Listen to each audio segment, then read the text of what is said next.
Jesus, keep me from all wrong.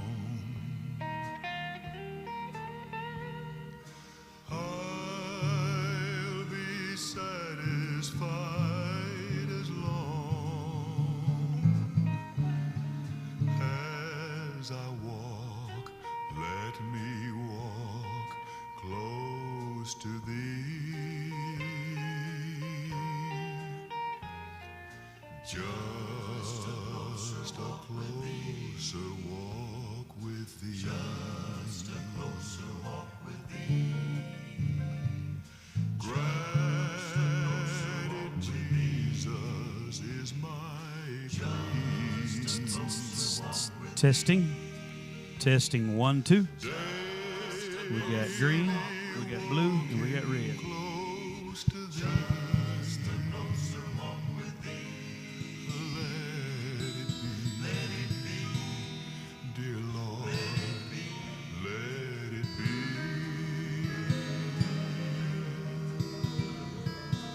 When my feeble life is old. All right, we'll go ahead and get started tonight. Is it about that time? We've got some Awana workers that's out there. Of course, Operation Christmas Child, of course, is going on as well, but a lot of them will be coming in here in just a little bit. Have you been by to pack some shoe boxes at all? Still got a few days here if you get a chance to come by. Still have plenty of items. The items is what we'll run out of first, but we still have plenty of items. Any time during the day, just come by. Gym always stays good and warm and self-explanatory. Just grab a box, look at what it is, girl or boy, and start loading it up and put it where it needs to go. Be a good thing for the kids to do. If you can come by and take care of that, that'd be wonderful. I want to start out with a song tonight. You got to listen to the words to appreciate it, because it's kind of, the first verse is kind of startling, because it says, stop the lips from speaking, tear down the churches, pull down the altars, burn the holy book. And first it catches you off guard. But what they're saying is, you can do all those things, but explain away the millions that's been touched by Jesus Christ. And then it says, can you stop that? Can you stop the lips from speaking His name? I watched the news as the Turning Point USA done a big thing at Berkeley. And Charlie Kirk said before he died, he was asking the Rob Snyder about doing something. He said, what's the worst place you could go to? He said, Berkeley University. He said, let's do it. Well, he never got there. But they went to Berkeley this week, Turning Point USA, and rioting like you have never seen. And I watched the Christians parade through all the rioters. They just come by parading. They were giving them hand gestures, cussing them out, throwing things, and the Christians coming through, and people on the sides just rioting and saying, you know, you're worthless, and to the Christian now. And that reminded me of this song. You can't stop the lips from speaking His name. You can't stop the ocean from singing the song about His love. And Dottie Rambo wrote it. And Drew is going to feed me the words.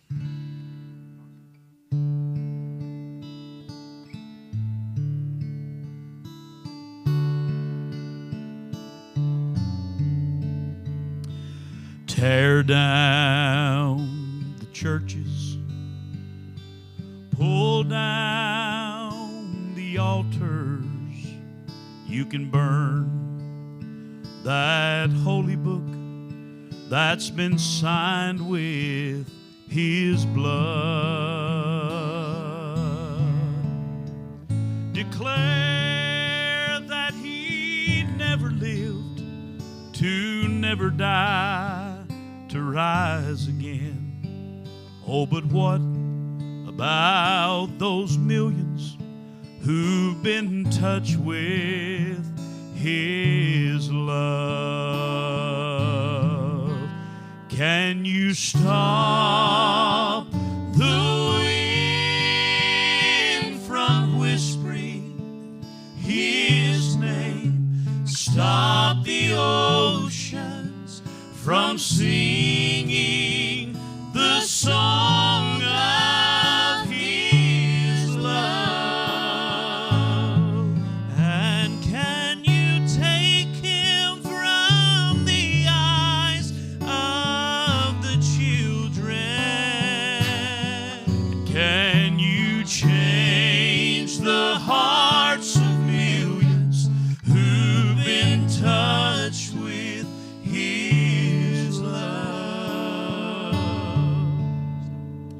Stop the lips from speaking of a place called Mount Calvary. Tell them there's no mercy, there's no power in His blood. He was just another man, you say, with no power to take my sin away. Oh, but explain away those millions just like us who've been touched with His love. Can you stop the wind from whispering His name? Stop the oceans from singing the song of His love. And can you take Him from the eyes of the children? Can you change the hearts of millions who've been touched with His love? Can you stop the wind from whispering His name? Jesus, my Jesus. And can you change the hearts of millions Who've been touched with His love?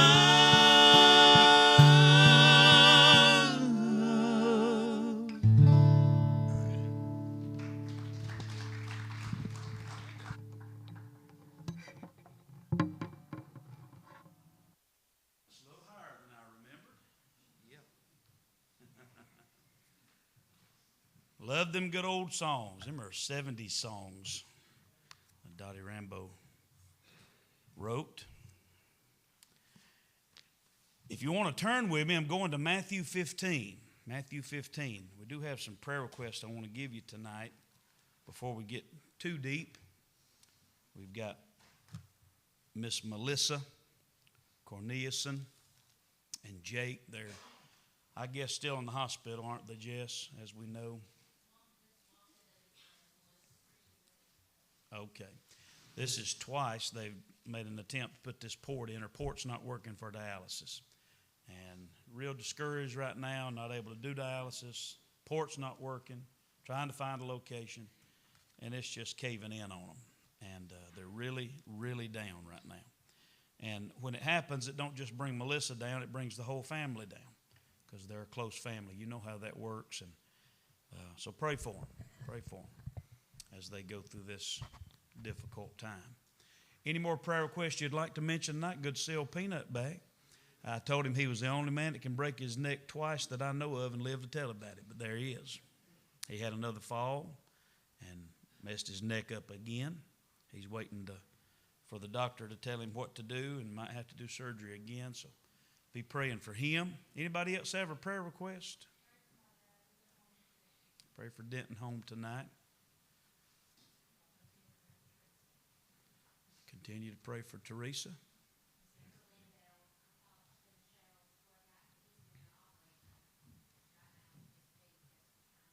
Lindale.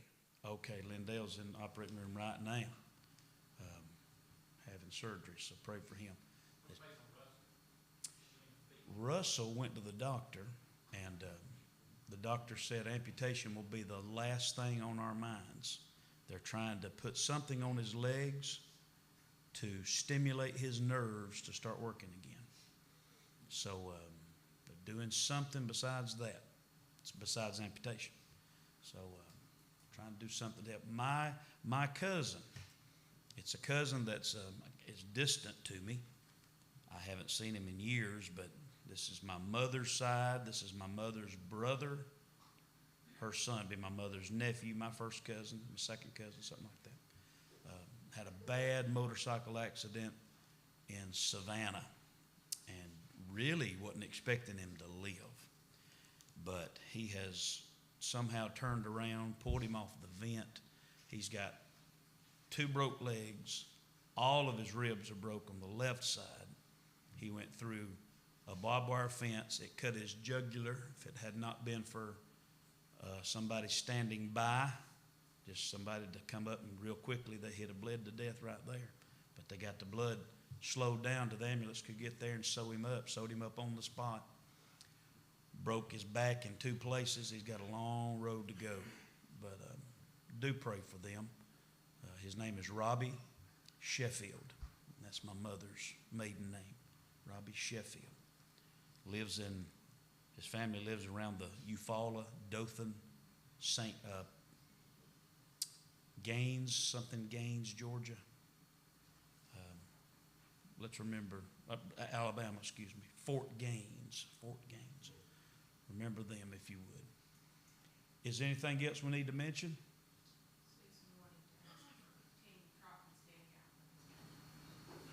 Okay. Susan Lewis, Tammy Trotman's daddy. All right. What about the Habedank? Joseph Habedank. Anybody heard from that result? Anybody? I saw she was off the van. So I saw. Off the vent. His mother had a heart attack in an airport. Randy Hampton will be having open heart surgery Monday, double bypass. I talked to him Sunday night to confirm it. That's the pastor of Davistown. Me and Drew's been over there several times. Pray for him. He's been anticipating it. All right. Gigi's going to have a CT done tomorrow. We've been needing those results, so that's hopefully going to be a good appointment. Give us some answers, what Ohio's looking for, what Birmingham's looking for. Let's pray this. I mean, I say things sarcastically like the government shutdown hasn't affected me, and really it hasn't. Nothing has slowed down over on 505, you know. But it does affect our economy. It does affect the United States. It affects travel here at Thanksgiving season, and hopefully that is going to be erased tonight. Hopefully. We're heading in the longest shutdown there's ever been. And hopefully that ends tonight. But pray for our leaders, pray for our president, and all those that are over the United States of America. Pray for our local leaders. Nothing wrong with doing that. Anything else?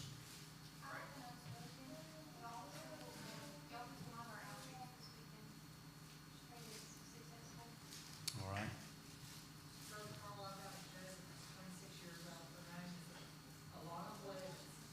She was in a bad wreck Friday or Saturday, and she's going to have 3 surgeries and possibly won't have money on her ankle. But remember her was my friend. Okay. I said the physical therapy's going to be rough when she starts. All right.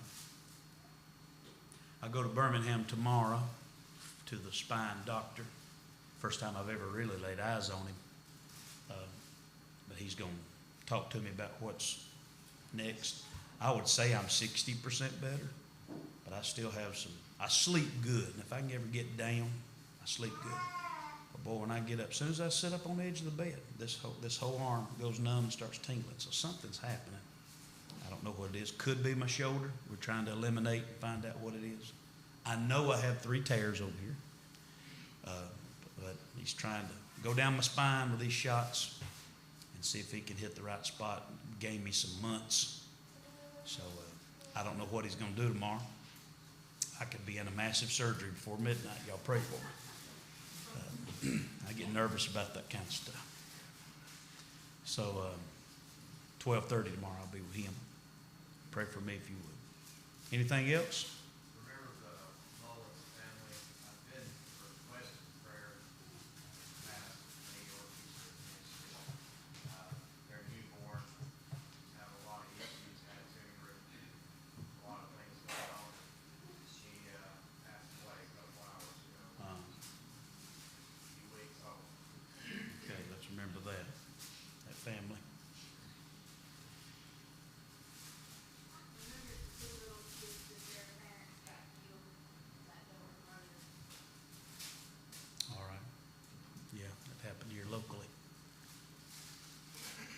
Oftentimes when we come to Wednesday night, you know, I know typically right now is when I'm supposed to either pray myself or call on somebody to pray. But I feel so, see if this makes sense, I feel so, when I just get up here and say a quick prayer and then get on into the message, I feel like I've neglected the prayer request, the sincerity of it. And if you've noticed, I've kind of stopped doing that. I want you to take these burdens home with you. I could pray and say the words, but really, it needs detailed in your heart. You need to take these burdens home with you. You're informing the church, and the purpose of that is we're going to take these requests home with us, and we're going to get sincere with God in our own hearts for a little while instead of just going through the formalities of prayer. I'm not really fond of public praying for myself. Now, I'll do it. If somebody calls on me to pray, I'll do it. Linda has had me up there to pray and sing at the memorial up there at the high school. I'll do it, no problem. But it's not my cup of tea. I like private prayer because that's where me and the Lord just kind of get down to the nitty-gritty. And I tell him who I am, and he tells me who I am. And we kind of come to an agreement with who I am. And then we seem to just have a friendship talk. And that's how I like to pray. And I can tell him anything and don't have to worry about saying the wrong thing in front of you. But I don't want you to think I'm neglecting to pray. I could call on anybody and put you in that spot. But I want us to be sincere about it. And that would take you going home with a burden. And that's what we give these prayer requests for. Matthew 15, if you're there. If not, we'll have it on the screen momentarily. I want to preach on this thought, and you have said it probably multiple times in your life. The correct way to say it is, what is the matter with me? We say it fast like, what's the matter with you? What's the matter? What's the matter? What is the matter with me? What is the matter with me? I've said that about myself. I've said that about others. What is the matter with you? You know, I've said that to my kids. I might have even been brave enough to say that to my wife. What's the matter with you? Believe it or not, I have the answer to that question tonight biblically. No punches to pull, no rabbits out of the hat, no tricks or gimmicks. I literally have the answer to that question that you've been longing for. What is the matter with me? I'm fixing to tell you what's wrong with you, and I'm fixing to tell you what's wrong with me. And it's in our Bible. It's real simple, but it's in our Bible. This statement is made when someone's behavior is strange. This is when we say it. When Angie's behavior gets strange, when your husband's behavior gets strange, that's where we pose this question, what's the matter with you? We use it when someone looks worried or looks unhappy or sad or mad. What's the matter with you? The question is to find out the source of someone's problem. That's why we say that. What is the matter with you? I have the answer tonight to what's wrong with you and what's wrong with me. Matthew 15. Look at this with me. Jesus talking now. We can't argue with Jesus. Those things which proceed out of the mouth come forth from the heart, and they defile the man. For out of the heart proceed evil thoughts. Now this comes out of your heart, my heart. Evil thoughts, murders, adulteries, fornications, thefts, false witness, blasphemies. Tell me the title again, Brother Carl. What's the matter with me? Here it is, very simple. We have heart problems. Anything you come in contact with, anything you're having a problem with tonight, it's a heart issue. Oh, preacher, you can't prove that. Well, I didn't try to prove it other than Jesus said it. And if that's the man we're following, then we're going to have to go with him. He said, what comes out of that mouth is coming from that heart. That's what's defiling you. This is where evil comes from. This is where murders come from, adultery comes from, fornication comes from, thefts come from, false witness comes, blasphemy. All these are stemming from the heart. All the persuasions and all the manipulations done in Washington, D.C. Boy, I've watched them work like worms in that Senate hall, talking to one another and weeding their way through all this. Why do they act like that, Brother Carl? Believe it or not, Jesus has already diagnosed it. It's a heart problem. Washington has a heart problem. That's what's wrong with Washington. All the prison systems, and there's multiple prison systems that's filled with felons who just simply have every single felon in there has one issue, and it's heart problems. They have heart problems. Murderers, heart problems. Rapists, it's a heart issue. It's a heart problem. Adulterers, heart problem. Thieves, fornicators, rebels, rioters, arsonists. We could just go on and on. Every one of those things, according to Jesus, it all falls back to what defiles a man is he has a problem with his heart. He's got to get his heart right. And I'm going to tell you what's wrong with most church-going Baptist people that comes to church on a Wednesday night, and some even are here tonight and struggling in your life. I'm going to tell you what it is. Here it is, here it is, here it is. Not really hard. It's a heart problem. Not because I said it, but because Jesus said it. Because the Bible declares it. We have heart issues. This is not my opinion. It's not your opinion. It's not my therapist's opinion. It's not my parents' opinion. My problem stems from my heart. It's a God opinion. We have heart issues. So I thought I'd call it, number one, the cardiac problem. I'm using the letter C tonight. The cardiac problem. Our head is not our problem. Right there. My head is not my problem. My eyes is not my problem. I know you think that your head's your problem. Right here. Here's my problem right here. It's all in my head. Not according to that, it's your heart. Well, I have problems with my eyes. It's actually stemming from your heart. Just like they're trying to tell me, I'm hurting in my arm. And I said, it's my arm that hurts me. It's my shoulder. It's my elbow. It's my fingers. All this is hurting. He says, it's not stemming from there. It's stemming from your back. And I said, my back don't hurt. This is the same idea. We think it's our eyes. We think it's our head. We think my mouth is my problem. Now, in the Baptist church, that could be true. But the mouth's not the problem.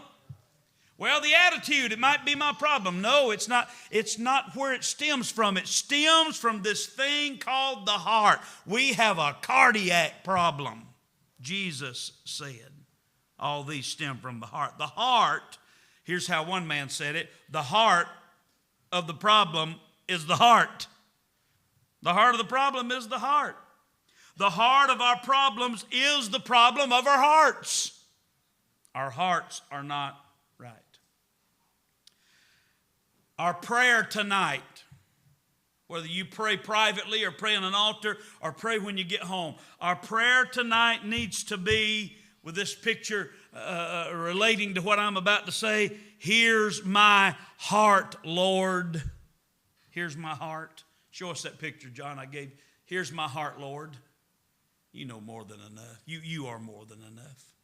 I saw that lady bowed down and holding that heart up and saying to God, here, that's what our prayer needs to be tonight. Whatever problem you have, whatever you're going through, whatever your issue is, whatever your sin might be, it's a heart problem, and you need to take that heart, throw it in the air, and say, God, please help me with my condition. I've got a cardiac problem. Anything you've ever faced stems from the heart. Because if you keep holding on to that problem, you're going to produce a spiritual heart attack in your life. That's where you don't want to get. You keep holding on to that issue to where you have a spiritual heart attack in a sense that you take the chance or you live or die. And some people just don't come back from those things. Spiritual heart attacks. Some just don't come back from it. So what do we do, preacher? I need some help with it. Here we go. It's a cardiac problem now. Here's my first point under that title here. We've got to exercise the heart.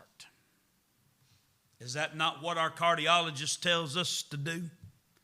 Every time I see mine, this is what he says. I don't have heart issues, but I have a lipid panel that makes them scratch their head.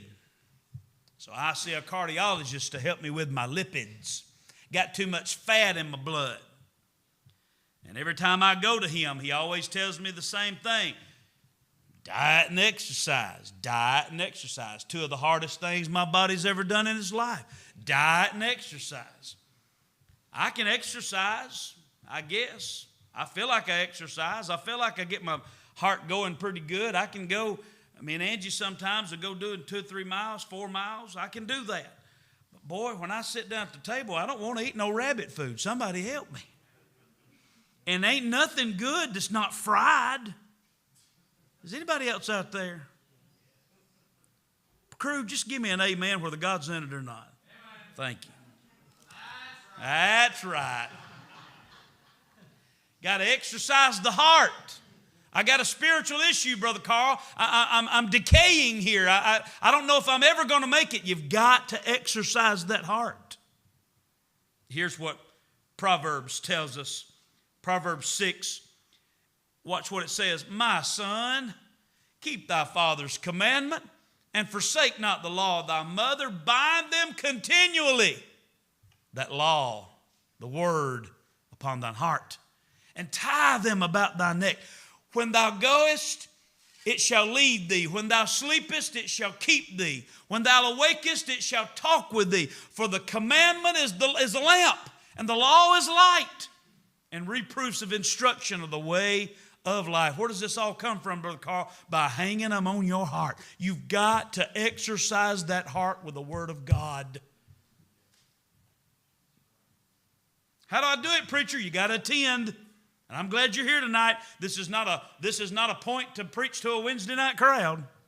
But you've got to attend. You've got to be there when that Word of God's being preached. You've got to study that Bible outside of the church. You've got to pray. You've got to sing. You've got to worship. You've got to trust. That's stuff that you do outside of this church, not just in here. Exercise the heart. Then watch this. Number 2, we got to guard the heart. We got to guard the heart. Keep the heart guarded. Proverbs 4:23 says it like this. Keep thy heart with all diligence. That word diligence means to guard it. For out of it are the issues of life. Got to guard your heart. With all diligence, you got to guard. Keep means to guard. With all diligence, you got to keep and guard that heart. See if you agree with this. You can't just let anybody hold your heart. Boy, they'll crush it all to pieces. I've handed it to friends who've done nothing but voluntarily threw it on the ground and stomped on it. Relationships with people over the years. Me and Angie's discussed this. I mean, you've been in the ministry as long as I have. You've faced some things of the people that you've gave them your heart. That's why we're so timid now. Me and Angie's is timid about who we give our hearts to. Because it's been squished many times. Been in ministry. We're very timid with who we give our heart to. Guard it. It's biblical to guard it. But watch this third part here. You got to keep an eye on your heart. You got to guard it and you got to exercise it, but my goodness, you got to keep an eye on it. Why is that, Brother Carl? Because your heart produces evil things. Wicked devices, wicked imaginations. Here's how Jeremiah put it. The heart is deceitful above all things, desperately wicked. And he said you can't even know it. Who can know your own heart? So although we guard it and although we exercise it and although we give it to God, we got to be careful because this heart is full of deception. You hear people say, well, just follow your heart. Do what's on your heart. That's not often good advice. My heart has wanted to kill some folk before. Anybody else want to take your hands and put them around somebody's neck and your heart said, that's a good thing to do. It's not a good thing to do. Cardiac problems. The heart has we have a cardiac issue here. Watch this though. Number 2, there's the commitment problem. Verse 19 tells us about these evil thoughts. The heart is producing evil thoughts. Jesus is speaking to people who have evil contemplations in their hearts. This is where the trouble begins. If you ever get to this point, this is where the trouble begins in your life. One man said it like this: you may not be what you think you are, but you are what you think. Think on that.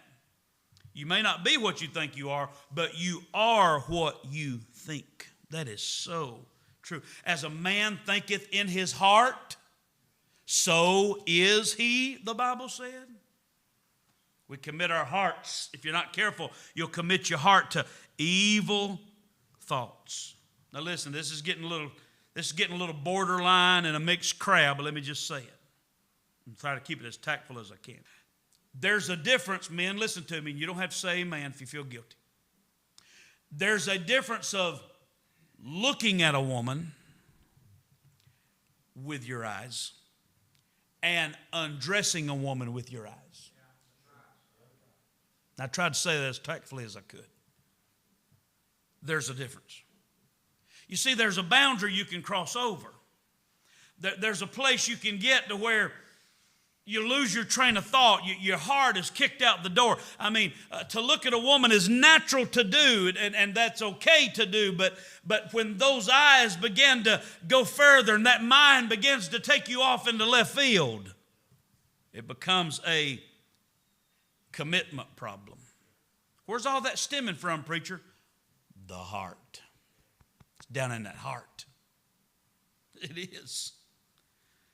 There's a difference of thinking dirty thoughts and discarding them, or thinking dirty thoughts and entertaining them. Intent in that heart. You know what produces this? You know what produces a lot of our heart problems? The internet. It does. Internet produces it. TV produces it. Radio amplifies it. Social media thrives in it. Ads promote it. Evil, evil, evil, evil. The human heart is evil. Me and Angie tried to watch a flick the other night. All the kids was gone. We was going to watch a flick together, and we're going to sit down. We're going to enjoy a movie, and you can't hardly watch anything anymore that don't promote homosexuality and lesbianism. I get so disgusted with it. I'm not going to tell you everything I said to her, but I get so disgusted with it. What is the matter with us? It's the heart. The heart. The heart.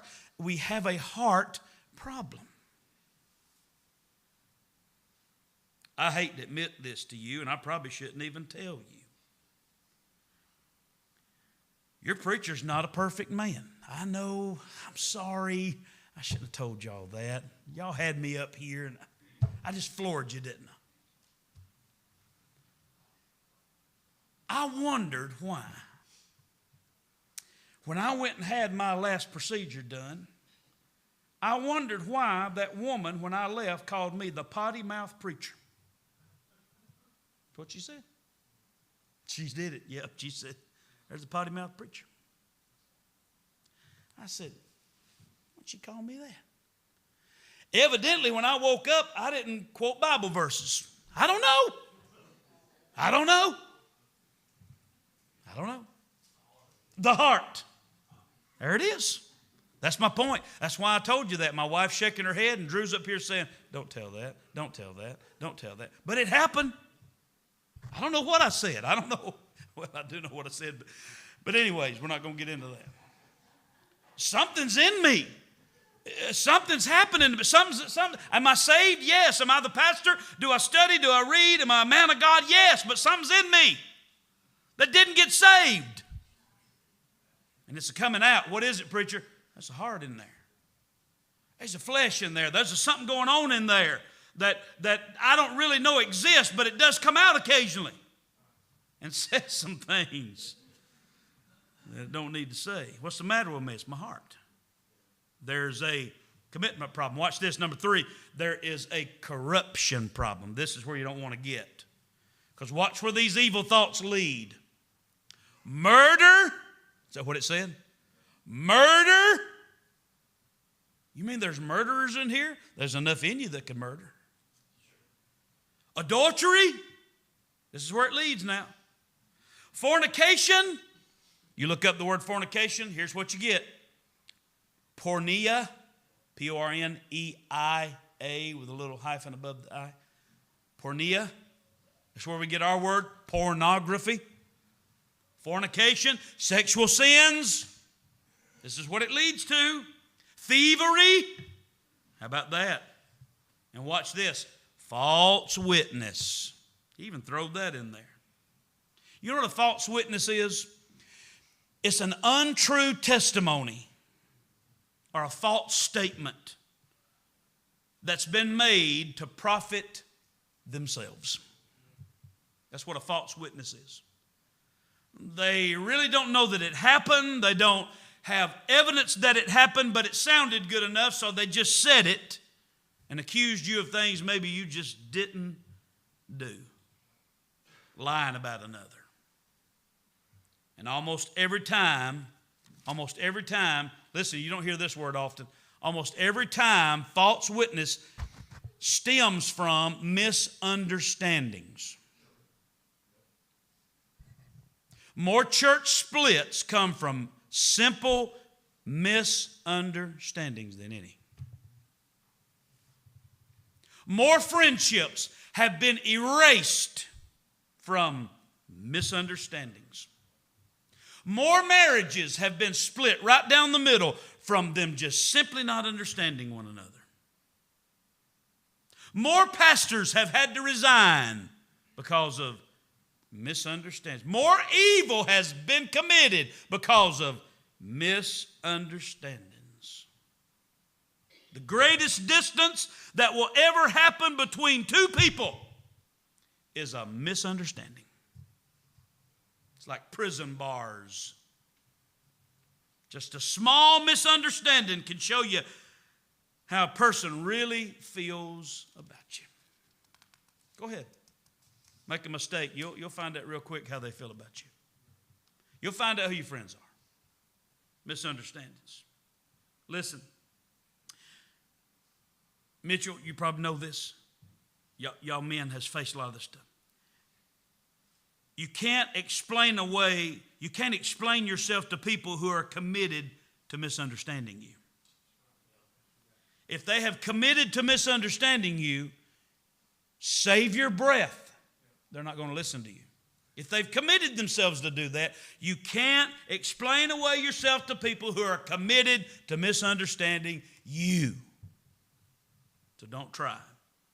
Where does it stem from, preacher? It's a corruption problem that stems from the heart. Look at verse 17. He's trying to show you this is a process. Watch this wording. He's talking about the digestive system. Watch how Jesus puts this. It's something we all can understand. Do you not understand that whatsoever entereth in at the mouth goeth into the belly and is cast out into the draught? I don't think I have to explain that.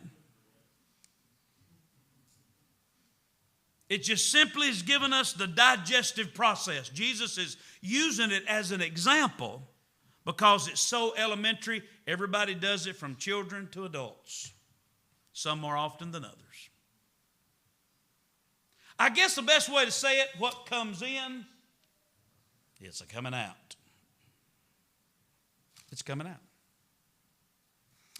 what you digest spiritually, it's going to go in that belly. And when it gets in that belly, it's going to break up and going to go, the liver's going to start processing it and the kidney's going to start pushing it out and the minerals, and it's going to get what it needs and start going all in your bloodstream. That's what's wrong with my fat right now. I'm proud of myself, though. I'm down to 202. I was 195 when I got married, and I'm telling you, I'm down to 202, and I'm so happy to be 202. I know that's still a big man, but it's just thrilling me. Of course, I'll gain it back very quickly. But that's my problem. Things that are going in my mouth is my problem. I eat it. I swallow it. My liver says, I can't take no more. My kidneys say, man, you're overworking me here. And the fat's just going up and the triglycerides, and my heart's saying, good grief, man, I'm working overtime. The caffeine you're pouring in on me, and all this stuff coming in from this side, and all these cancerous products you're putting in them soft drinks, you're just throwing them on me. My body don't know what to do. Jesus is using that as an example of what you put in yourself spiritually. It's coming out of you. It's coming out of you. You fill yourselves with the Word of God and with the Bible and with spirituality. That's what's coming out of you. But you fill it with the world. It's coming out. It's coming out. The cardiac problem, the commitment problem, the corruption problem. We'll close with this, the conclusion of the problem. Proverbs 23:26. My son, pretty simple. Give me thine heart. Let thine eyes observe my ways. He's saying that in the male vernacular. King James is in the male vernacular. But he's talking to you ladies too. My son, my daughter, my church, my people, give me your heart. That's my prayer for you tonight on a Wednesday night crowd, that we will give him it's the conclusion of the whole matter. What's the matter with my heart? What is the matter with me, preacher? It's the heart. It's the conclusion of the whole matter. It is the heart. My son, give me thine heart, and let thine eyes observe. This phrase means hidden things. I don't have time to produce that, but study it when you get home. Hidden things. He said, I'll let you see. I'll let you observe. Observe. That word means hidden things. I'll show you some hidden things if you'll just give me your heart. I don't know where it was at. Could have been here. But I think it was somewhere else, maybe at a youth conference.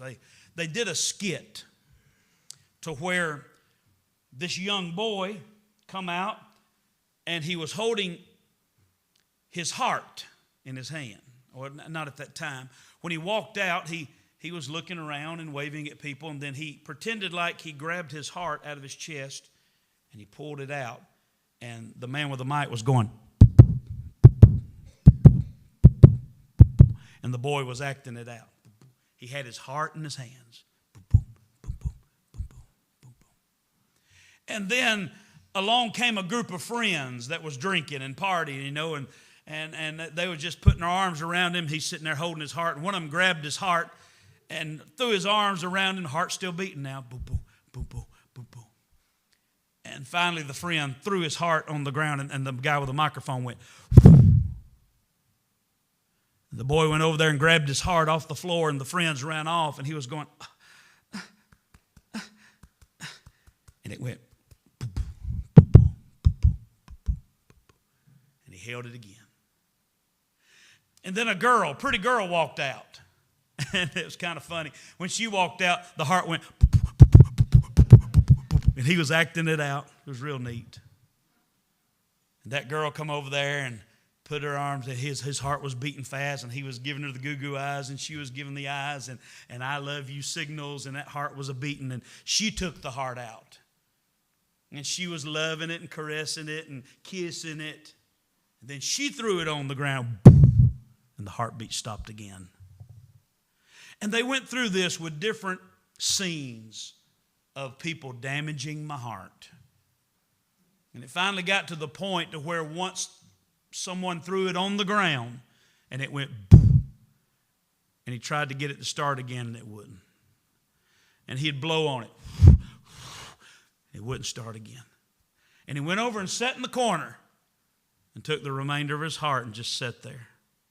And the screen kind of faded on him to where it made him look pale. And his head lost his heartbeat. Jesus comes out, portraying Jesus, and he goes over and gets the boy. Long story short, you can see what's coming.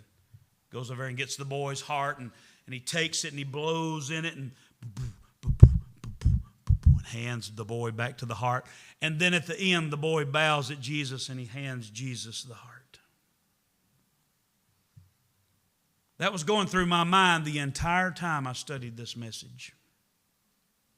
If I could somehow teach the Wednesday night crowd and myself how to hit my knees and say to God, here's my heart. Son, give me thine heart. Let thine eyes observe thee. Here am I, Lord. What do you want to do with me? I give it all to you. The heart of the problem is the heart. We got to get our hearts right with God. You don't know what I'm going through, preacher. I don't have to know. Jesus has already said what the problem was. It's your heart. We've got a heart problem. We've got to get our heart changed. And what better night to do it than on a Wednesday night? Just get our heart right. It's none of nobody's business what we're doing in here or what you do in here. You ought to make your way to an altar tonight and say, Lord, I do have a heart problem, corruption problem, commitment problem. Lord, I want to give you my heart. I'm tired of people hurting it and damaging it, and I'm just going to give my problem to you and let you handle it. My son, give me your heart. That's what he's wanting tonight on a Wednesday night. Give me that heart. Give me that heart. That's the message. I believe we need to give an invitation tonight if we can. Miss Sharon, you think you could just come, just play for us softly maybe? And I want us to stand. And I want you to use these altars tonight. We hadn't been down here.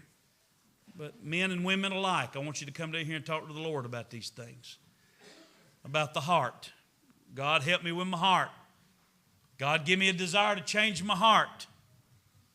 Lord, my destroyed heart, my broken heart, my cut heart, my cardiac issue, Lord, help me with it tonight. While these are praying, would you come?